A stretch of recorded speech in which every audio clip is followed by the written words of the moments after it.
Hello everyone, welcome to the second episode of our new show, the Scholia Show.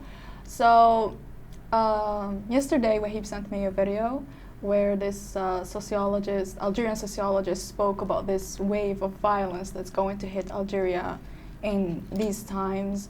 So Wahib and I are going to start talking about some of the statistics that he spoke about in his video, and we're going to discuss in general the violence that we see in social media and in our daily lives in general, right? Yeah, so the sociologist, his name is Nourdin Bakis. He's an Algerian sociologist, and he spoke about this wave of violence that will hit the community very soon. And what he talked about was something about how society is actually keeping a lot of things for themselves. Like there is a lack of space where they can release all the stress and anxiousness. Like especially now during COVID-19, like everyone is staying at home. There is like social distance and people are not meeting much, and so there is some tension going accumulation of tension. Yeah, an accumulation of tension, and they're keeping it inside. And so he said that like once everything is gonna once business comes back as usual, then he expects things to blow up. And it's very interesting because what he said that like the one of the proofs like that support what he's saying is actually the how many cases we're hearing about like about violent acts that happen inside families. He said like that's just a proof that the Algerian society is keeping a lot of anger inside homes, you know, and that's where they're releasing that anger, usually against their wives, against their children, you know. And we're hearing a lot of cases, different cases every single day about people who are getting murdered inside family. Yeah, I mean, before just as quarantine started, we saw like not only in Algeria but people from all over the world, they started predicting how the environment will be at homes, especially with women who have violent partners or abusers. So they were predicting that it will be worse because they're going to be spending the whole time with them and they won't have escape. Like they can't go to work, the partner has to stay home. So this will just be an even worse situation for women and children and the husbands themselves. And recently I noticed that there is some kind of campaign. I'm not sure because I'm still trying to track it, to understand it, but I've seen a friend who has been sharing posts regarding the women who were murdered by either their husbands, their brothers, their males in their families. Oh, how many cases are there? Yeah, so far I think yesterday it was, if I'm not mistaken, 33, like since January, women. So it's not since COVID.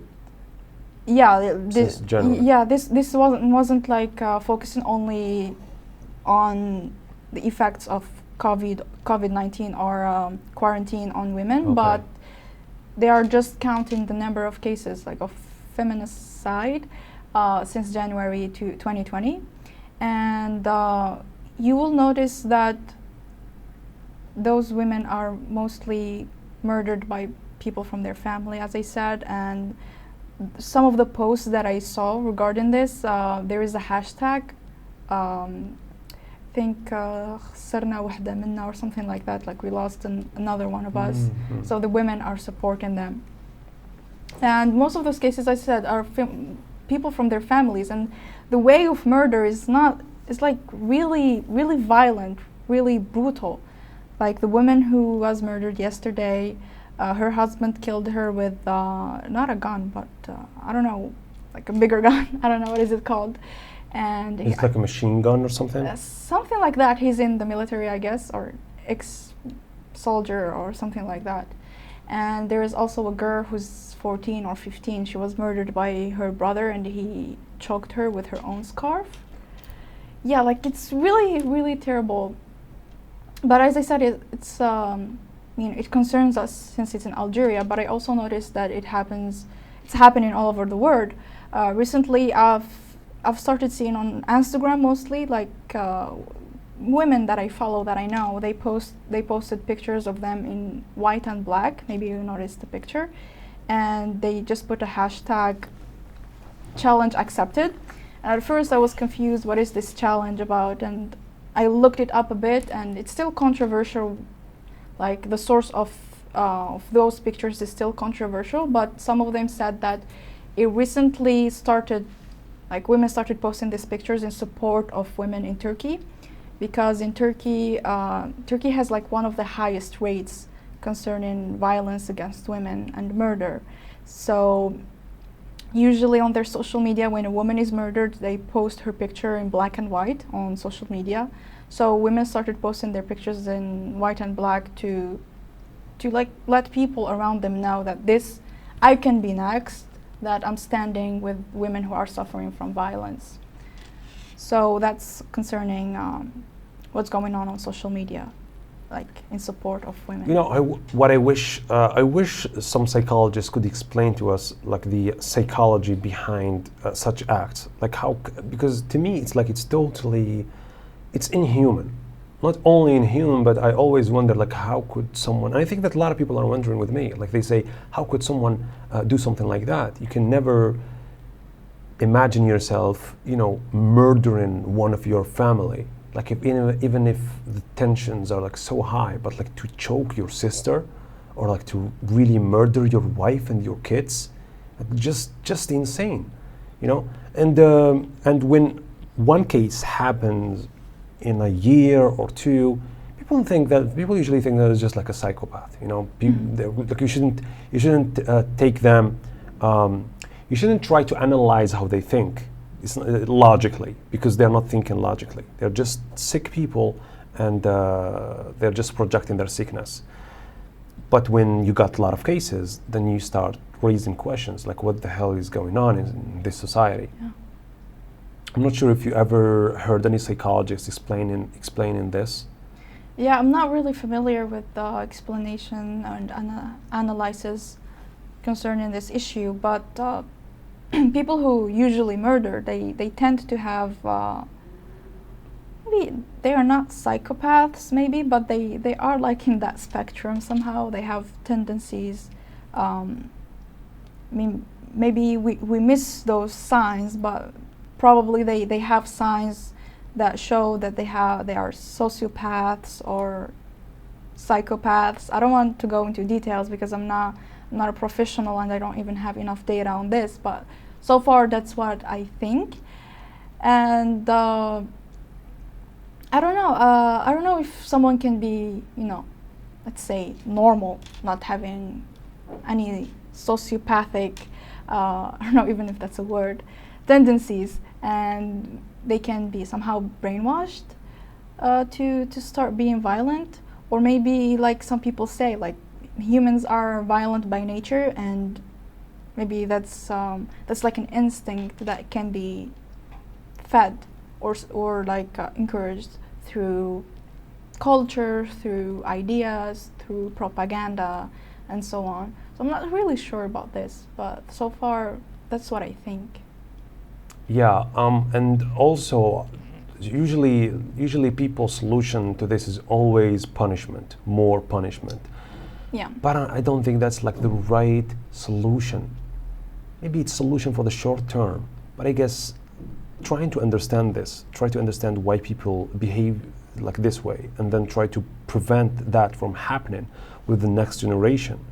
I think it will take more efforts, it will be harder, but I think it's worthwhile, you know, in comparison with just punishing a person so that other people, because I think that the person who's going to murder his family, I think they're already aware about the punishment. Like, for example, the cop who murdered his wife and his children. The guy is probably more literate when it comes to laws in Algeria than anyone else. Mm-hmm. So, like, he knew what like the consequences of his action will be. But it's not about punishment. Yeah, I'm not sure about this. I think we can work on both at the same time, like being severe concerning the punishment, Yeah. at the same time working on analyzing people who act this way, understanding them, and trying to, I don't know, maybe detect those behaviors, work on them, sharing awareness, spreading awareness, depending on, we will act on it depending on the data that we will have. But I do think that punishment is important not only for justice, but it can also not stop, but decrease number of cases. It will depend on the case. For example, probably, as you said, a policeman has more knowledge concerning the laws, and he acted knowing that he will be punished, but he didn't care. So this kind of behaviors will need to be dealt with differently. But then there are others who they would care if the punishment was really severe, but knowing that this won't be serious. Not only murder, but violence in general. Let's say domestic violence, like beating their wives or females outside, or like sexual harassment and so on. They know that the consequences won't be so bad, because first, probably she won't even denounce him. Second, if she denounces him, the case probably won't move until court. And if it does, then he probably won't get a really severe punishment, and after a year he'll be out. So maybe a year of prison doesn't scare him. So he will go ahead with it. There are a lot of people in Algeria who talk about women's rights, right? Mm-hmm. There are also many activists who are into this subject. But the thing is that there are plenty of men who don't really understand what that means. Like their initial response is always like, "What do you mean about women's rights? Women have all the rights in Algeria. Look, they got a lot of They got jobs. They got jobs. Yeah, study. they're studying. When you go to university, the majority are women. When you go to many companies, women have higher chances to be recruited than men. They tell you about all these things. So they're like, "What the hell are you talking about?" But they don't understand that probably most of the things that these women rights activists are talking about are like cultural things. Like, for example, Definitely. domestic violence, like the idea that a woman would be afraid to denounce her husband because of how society will look at her afterwards, right? So they're more like cultural things that we need to deal with than things that have to do with the law, the legal Yes, things. Definitely. Yeah. Especially when it comes to victim blaming. People would associate this term victim blaming only with rape cases, but you would see that it's not only with rape or sexual harassment cases. Mm-hmm. For example, those posts that I told you about, like of women who are murdered, and the case that I think most Algerians heard about, the recent one of the cop who killed his wife, her parents, and her brother. This is something that you wouldn't question, and even if you would question, you would just want to, out of curiosity, to understand how can someone do such a thing. But when you see people commenting, some of them at least, they question what the woman did to drive her husband to kill her and to kill her family, but question it in a way that makes it sound like part of it was her fault.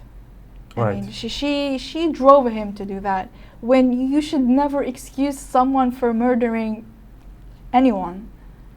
So this issue also of victim blaming is something that we need to solve in our society and in the world. Well, this is usually justified when the woman cheats on the husband. Usually people empathize a lot if someone murders his wife, for that, because it's considered what is it called? the like something that has to do with like sharaf, like the honor. Yeah. Yeah, the honor of the person. Yeah, But- there's. But then again, I'm not sure. Like, even though I really feel sorry about such people, it's really, really hard and horrible, like, to experience cheating, but to take it to murder. I mean, it's double standards because you would find the same people who understand and sympathize with the person who murdered his wife because she cheated on him. If the wife is the one who murdered her husband, I mean, probably you can find women sympathizing with her, but you wouldn't find the same people who sympathize with that man sympathizing with her. I don't know if that makes sense. But I don't think that there are women who kill their husbands because they found their husbands cheating. I never heard of case like that. me neither, I'm just like saying. Yeah. But there is Usually, this they double usually standard. just get I don't know. I heartbroken. didn't hear of a case of a woman who murdered her husband because he cheated. But if I saw cases of women just talking about their experiences or saying that they hate their husbands or they want divorce or whatever. They just talking about the issue, you know. And then you will find people, again, like standing with the husband because they will try to find reasons that drove him to cheat. Like, maybe you did something, maybe you don't love him enough, maybe you're like, but you don't find them doing the same thing with The same thing for, like- yeah, exactly. Yeah, So that's just crazy. yeah, yeah. So if a man cheats, they say that, well, maybe his wife isn't treating him in a good way, you know. Mhm. But if a woman cheats, Because she needs to be patient. yeah, they look at like they don't say maybe her According to man them. is not like treating her well. They say, oh, she's just evil. Like, Yeah. that's what she is. And considering what you said about honor, there's actually, I don't know if it still exists, especially in Algeria. I really have no idea about this, but I know that it existed in France. Maybe it's still, I don't know. Like, there's a law called passion law, I think. So this passion law has to do with people who murder or commit crimes based on their honor. For example, a man who murdered his wife, who cheated on him, won't have the same sentence as someone who murdered anyone else. Like, he will have less punishment because it's understood. This is in France. I don't know, I'm like, going to check that out. I don't think it still exists, and if it does still exist, I don't think it's acted on. For honor killing, right? Yeah, I think it's called crime de passion, something like that. Wait a minute. Search for the law. So here there is a question: what countries allow honor killings? In addition, the United Nations Commission on Human Rights gathered reports from several countries, and considering only the countries that submitted reports, it was shown that honor killings have occurred in Bangladesh, Great Britain, Brazil, Ecuador, Egypt, India, Israel, Italy, Jordan, Pakistan, Morocco, Sweden. Etc. Yeah. Yeah. Yeah, I don't know if it still exists, but I know that at least in Algeria it existed, like honor killing, but it has here is the like thing. the article has a name. I got it. Crime of passion. So it's Crime of pay. yeah, crime of passion. Yeah. Yeah, I Almost know. like crime of passion. Yeah, exactly. Anyway, so it says like in some countries, notably France, crime passional, Crime passionnel, passionnel, passionnel. Okay, so English I read it as French and French I read it as English. Anyway, it's confusing. so or crime of passion was a valid defense to murder charges. During the 19th century, some such cases resulted in a custodial sentence for the murder of 2 years. Yeah, so Yeah. it existed. So that just shows how culture actually affects laws. Of You course see. it does, because Yeah, I laws know. are made for people. Yeah, I know, but I'm saying, like, since culture affects laws this much, it's mostly the culture that we need to focus on. Like, when we have issues, I don't know, for example, there's no law that says women cannot go out at night, Mhm. right? But if a woman is out, She's not going to be safe. Yeah. not only that, but her honor will be questioned. I mean, it depends where she lives and the family that she has, but she will be questioned, she will be looked at weird, like probably she has a brother and the neighbors see it, they will be like, your sister is out at night, what is she doing? Yeah, exactly. So this is all even cultural. if they don't assault her, they will make her feel uncomfortable. Mm-hmm. They will look at her, they will make up rumors about her, and that's not something that you can solve with the law. Like, what kind of law you gonna forbid people from talking? You gotta shut up. There is a law that you can't do that. You just need to you gotta work on the society. social fabric. Exactly. Yeah. And that's a harder work. But like, that's the thing. I mean, some of the activists act as if like some people get offended when some women rights activists talk about those things, and I always wonder why. I'm not sure. Maybe we're going. I think it has a lot to do with the perception of people on feminism. I mean, the woman doesn't even have to belong to a feminist organization, association whatsoever. The woman doesn't even have to say that. She doesn't even probably identify as a feminist or whatever. She doesn't even know that this word exists or this term, this movement. But if she's dressed a certain way, or maybe even if she doesn't even speak like feminists they know, if she speaks about those issues, she will be directly associated to feminism. And when they hear feminism, they think, they imagine a girl with really short hair who has like short green hair. Short She's hair, crazy. curly hair. Right. They do that, right? Yeah, they do that. Yeah. So I don't know. They imagine this woman that's aggressive or generally from the West, and she has those crazy ideas and those beliefs that don't fit with the Algerian society, and they will think that these women, when they speak about women's rights, then they are trying to give this foreign ideology in Algeria, so it's a threat, or they think that they are just blindly copying whatever feminism are doing in the West. In Western countries. Yeah, and applying it, so they instantly get defensive, so they attack or they don't listen. That's really problematic. And sometimes you see those, especially guys, I noticed, you see them like criticizing feminists, which is fine. Like they criticize the fourth wave feminism and certain things that they think are violent or extremist. And I don't know, I personally, I try to be moderate and criticize things even if I stand with the cases. Like, I personally don't identify as a feminist, but that doesn't mean that I hate feminists or whatever the ideology or the movement is doing is wrong. Like, I can take the good things that I agree with. I can criticize a certain approach. I can not agree or support something they support. So when you see those people... I'm just going to give you an example. Like, for example, domestic violence. We're both against domestic violence, whether you're feminist or not. Maybe you're feminist and you make more efforts in talking about this issue. But then there is the sort of feminists maybe who generalize and come up with these, anti-men jokes. They throw it in a sentence, or like they do. They want to have only women-based circles, to create more safety. And then I mean, that's the reason why I don't say that I'm a feminist. I just don't feel comfortable to let other people represent me. If I say a feminist, like anyone else who says they are a feminist and they do a certain people thing, think that they will the think same. that I agree with them or I will act like them. So I prefer to represent myself.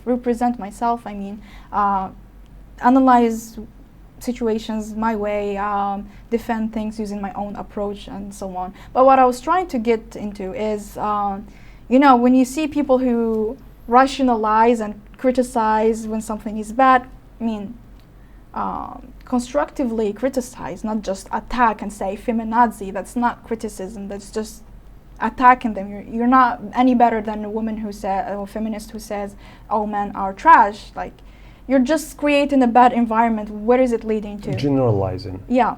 So when you see people, some men especially, I mean, I'm not generalizing, but that's what from my own experience, what I saw. Like some men hide behind this cold intellectual man who's just criticizing the fourth wave feminism and like being constructive, but actually they just use that as an excuse to attack anything that has to do with women, you know. Yeah. For example, I have a friend, a few days ago, she shared with me something. She posted a story on her private account, and someone replied to her with something that was inappropriate, that made her uncomfortable, and she told him that it was disgusting, like the way you were talking to me.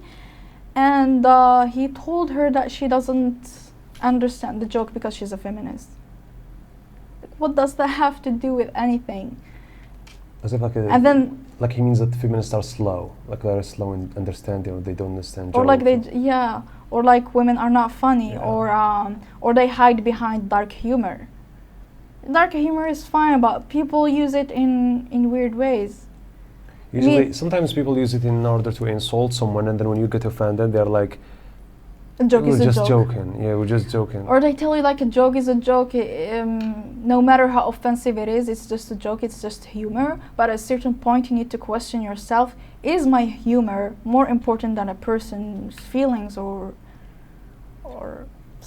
like how it affects them? So they think that they're entitled to laugh at other people, and that matters more than the feelings of the other person. Exactly. Like I can mock you, and then you feel offended. Sometimes I say that truth maybe is more important than the feelings of the other person, but not your humor. You know, you're not supposed, like, you don't need to laugh at the expense of someone else. Exactly. I don't understand.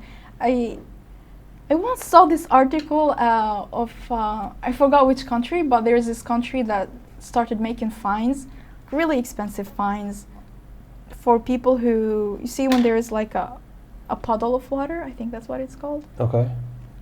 Like there's water in near the sidewalk, and there's a car that drives and it splashes all the place. Some people were doing it on purpose to splash the people who are walking. Mm-hmm. And they started fining that. So this person actually wow, they took into consideration even that? Yeah, like this person was fined because he purposefully drove and splashed another person. Imagine and you do that with your car, and then the cop comes after you, like you just splash someone. Yeah. So yeah, this reminds me of another article. You'd be like, wow, more rights. Here's another article that you reminded me of. But concerning this, when I read the comments, I saw that some people were saying, "Oh, people of this generation don't understand humor. Where is this going to? Snowflakes." And I mean, I understand that you find it funny. We find things funny, like if we see a friend that's falling, I'll probably laugh at you, but I would still feel bad, you know.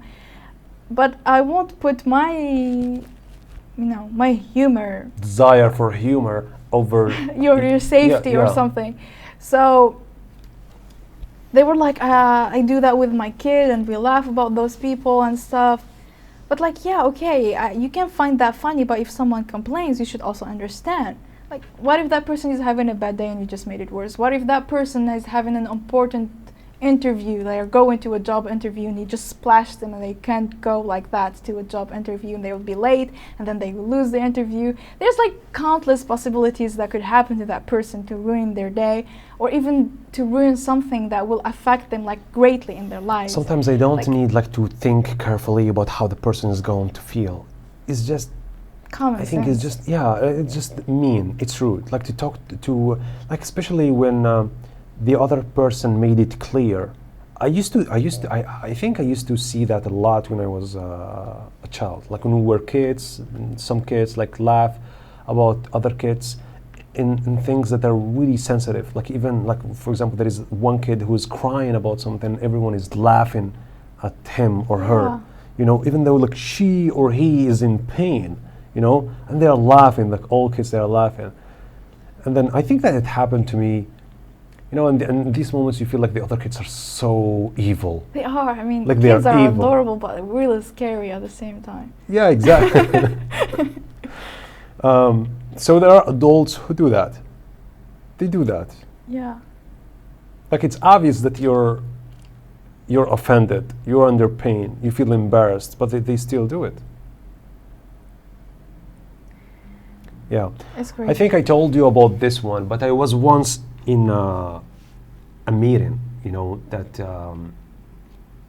I had in some reception here in Algiers. And so we were like just a group of young people, just like we do different, like we don't know each other really well because we were invited all there. And each one of us had something, had a special domain. And there was like this girl next to me she's a pilot. So, what I remembered back then is that like every time, this is problem with me is that every time I flies, you know, outside of Algeria, another country, I always get a headache. You know, I always feel bad. I feel like I'm going to vomit. You know, and when I try to sleep, I cannot. My stomach, I start getting some stomach ache. Like, you know, I start getting this pain, and I really wanted to ask her if I, for example, or someone like me, wanted to be a pilot. What will they need to do? You know, like if that becomes my work 24/7, am I going to have some sort of training, or am I gonna get some pills to eat? You know, before flying, or a diet or something. Yeah. So my first question to her, I asked this straightforward. It was like you guys do some training, you know, before you fly with like those planes, and then I asked very earnestly, like in a very serious manner, and then she looked at me and then she was like, "Yeah, we actually do," and then she said, "Like we keep running in this long road." Then I was like, "What?" And then she started laughing, like and then she looked at everyone else, as if like inviting them to the joke. You know, she looked at everyone else, and then she looked back at me and she was like, "No, I'm just kidding. All easy." Like And I continue. was like, "What? Like you don't know me? Like that's the first Yeah. interaction between us, and you made this joke, but not only with me. You're trying to bring everyone else like to laugh at what I just said, as if like the question is weird or something." She was like, "What do you mean by your training?"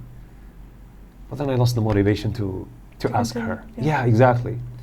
And I'm not sure, maybe that's just her culture, because I don't think that she's like a bad person because she did that or anything. That's just her culture, that's just humor. But I think they call it passive aggressive humor, you know, like when you do this kind of loud humor next to people and you don't, without really knowing them, and you embarrass them. And sometimes what's worse is that you make them feeling bad for being offended. Like for example, if I explain that and express myself saying like, "This is what you did and I really got offended, it affected me," they would laugh at you. They would think that like you're the problem. That's you're the very biggest sensitive. problem. I mean, we all make mistakes and we all sometimes get carried away with humor or with speaking a joke out loud or something. And I mean, you can say that's okay because it happens, it's a mistake. But what I don't understand is when those people actually like make you feel bad for feeling bad. Like, For feeling bad, yes. like you're a snowflake, you think you're a victim, this is just humor, chill. And I really don't understand this. I personally would feel so bad, like, if someone says that I did something that offended them when I was trying to be funny or something, I would feel awkward. So I can't put myself in their shoes to understand. Maybe you're not taking it to the extreme, because I understand what those people mean. Because they think that you're someone who's making a big deal out of nothing. Like for example, you see like those little girls or boys who were raised in a very good, safe, and beautiful environment all the time, where everyone is smiling and there is the happy dabby do, kind of environment. and then they're so sensitive that they start crying about everything. Like, you took my toy. Yeah, spoiled. Yeah, exactly. And so they think that like that's exactly how you're acting. You're making something like a very big deal. But I don't know. I think that there is a difference when you're like if I meet someone who's like that, you know, who's making big deals out of nothingness, you know, and they're crying and complaining about them. That's just them. That's their life. I don't like it doesn't affect me. My only concern is when I engage, you know, in a conversation with them and then I hurt them with something. I don't want to do that. Exactly. I just don't want to do that, especially when it's a joke. That's something that you could avoid. Like, why would you make a joke that will upset the other person and offend him or her just so that you can laugh? You don't need to do that. There are many things in the world that you can laugh about.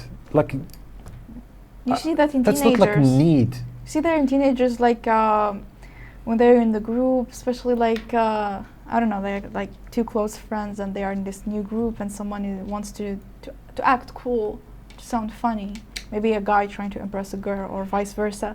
Yeah, they start making jokes of their friends, like at the expense of their friends. Exactly. That's, I don't know. This usually happens, especially like in transportation, like train or a bus. There are two guys, and then suddenly one of them sees the girl, and then they start, you know, like spanking each other so that they get the attention of the other girl. And that's guys, like don't do that. No one is going to be interested because you slapped your friend. That's not attractive.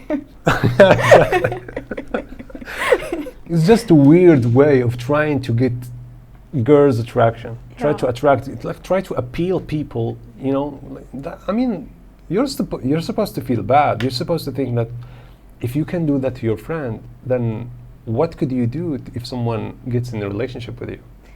Like if you're slapping your friend. I think guys do that because there is this common. They want to look rule. superior. No, there's this common rule or something that girls like funny guys. But that's which not funny. is true to a certain that's not extent. funny. But that's exactly. So they try to act in using weird humor, their own humor. What they think is funny or going to make that girl laugh, they do it to get her attention or to make her laugh. So she gets interested. Yeah, they do that sometimes physically and sometimes verbally. They try to embarrass their friends instead in front of the girl. Yeah, like for example, someone says to his friend, like, "Are you dumb? How could you not know this?" In order do you to think make it works? I mean, you're the girl. I mean, I don't, You it certainly does not work in my case, but I've never asked any friends. Do you know any girls who think that they would like that? I mean, I don't know. We never spoke about this. But I don't know. I think here's the thing. I stopped thinking that criticizing too much. Not criticizing, but what I'm trying to say is that there were certain things that I saw many guys doing in order to attract a girl, and I've always wondered, what the hell? How come you think this will work? Why do you still do it when all girls get bothered, when that and that? And then I reached a certain, age, and got to know a few people. That through them I understood that it works with some girls, with some of them. So that's why it continues, because I've always wondered, how come it never works, but still they do it? But the thing is, it still works, and that's why I asked you, because maybe it works with some girls, maybe it's a minority. I don't know. I never did that. Yeah, but So maybe I'm not it's sure. a minority, and maybe that's the kind of girls they like, they want, or whatever. For example, What about people who dive on the beach? who what? Like when you go to the beach and then you see like a bunch of guys like just Diving? just like doing this line, and then they start diving, doing like these weird moves because there's a girl sitting there. I didn't see that. I'm just trying to I'm imagine like a glad. girl sitting and was like, wow, this guy dives so well. I'm gonna give him my phone number. Are you gonna get in a relationship with someone just because he dives well? That's like a lack of ambition. Probably there are people like that. I mean, I'm not trying to criticize them or Yeah, attack them or different anything. tastes. But what I'm trying to say is that it depends on their environment.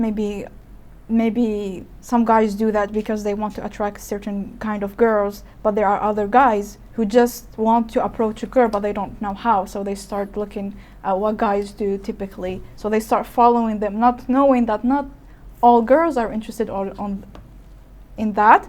And even worse, not only they are not interested, but it bothers them, and actually it's harassment. I mean, some people just approach you and go, but some people harass you. Like, I don't know, when I walk by and someone loudly insults my hair, it's just plain harassment. It has nothing to do with attraction. I don't think like when I walk by and someone compares me to a dog because of my hair, Yeah, that's an he's attack. expecting That's my an number attack. or something. I don't think they expect anything. They just do it for the hell of doing it, because it's fun for them to harass people. And I don't know, maybe it makes them feel cool, maybe they think they are superior, maybe it's just nice to feel like they have the power to attack someone else and they can't do anything. Yeah, I think that's what it is. And I noticed, like in my case at least, I reached a certain point when I just can't tolerate those behaviors. So when someone makes a comment, I respond to them. I think what they feel is that is a boost to their self-esteem when they do that. That Yeah. they are like the concept of alpha male, but I'm not sure if it Oh works no, in let's this, not in get this there. case. Yeah, well, But like as I said, but that like, shouldn't be the definition of alpha male. Alpha male is not someone who's going to beat, yeah, random maybe we can talk girls. about that another time. But what I'm trying to say is that when I started responding to them, I noticed that many cases they get surprised and they get embarrassed because I can tell that they weren't expecting me to turn or something, because they are not used to that. That we are, I don't know about guys, but most of girls, we are taught to not respond to this kind of comments. We just ignore them. And you would think by ignoring them they would stop, but they don't stop. They don't think that you're ignoring them because you think they're stupid. They think that you're ignoring them because you're powerless. You're afraid. You can't do anything. So when you turn, like someone tells me, hey, what's up with your hair? And I turn, what's up with my hair?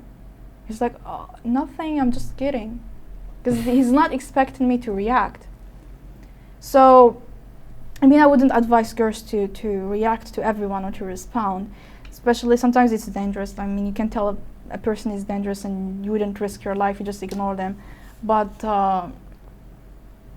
I don't know, for me, at least if it doesn't work, if it doesn't make that person question himself next time he harasses a girl, at least when I go home, I will have like part of the rage, quenched. Because when you hear lots of things, you can ignore, but sometimes you just go home and you're like, I wish I said that, I wish I did that, I hate this, I hate that. But when you respond, you feel like you defended yourself, or you stop having that conflict inside your head. Yeah. So at least it stops with that. Sorry for the cut. So what I was going to say before this is kind of a message to any woman or girl watching this video.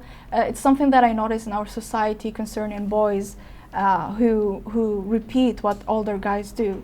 They try to flirt or make comments or sexually harass older girls, like women older than them. It can be a small act, like a wink, a whistle, a comment they heard, or maybe worse than that.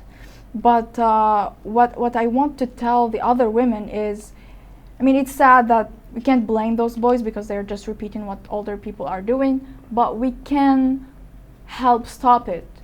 I mean, those older guys, they are already that way, and we can work on it, but it's hard to change them. But I think personally, I've dealt with this situation. Like when I see a boy and he does something, I don't ignore it. Why would I ignore it? He's the younger one. I am older. I have more power. Of course, I'm not gonna hit him or anything. But just scare them. Act like an older sister, talk, yeah. like a mother. Tell them, no, you shouldn't do this. I'm older than you. I'm a woman. This is not something to do. Not It's bad. appropriate. inappropriate, they will be embarrassed. Believe me, you will see that they are embarrassed, and they will even apologize. I've had boys apologize, and I think on like a long term, they will question themselves next time they approach a woman, and maybe this will embarrass them to the point that when they grow up, they won't repeat this behavior because they know it's wrong, and any woman can embarrass them back. So they don't. To avoid that situation, they will just leave women alone. You need to voice that out so that they understand that this is something that's really, really not appropriate. So don't let them. Don't let little boys harass you. No, you're older. All right. Yeah. So I think that's all for today. Thank you so much for tuning in and watching. Hopefully, we'll see you next week. Take care.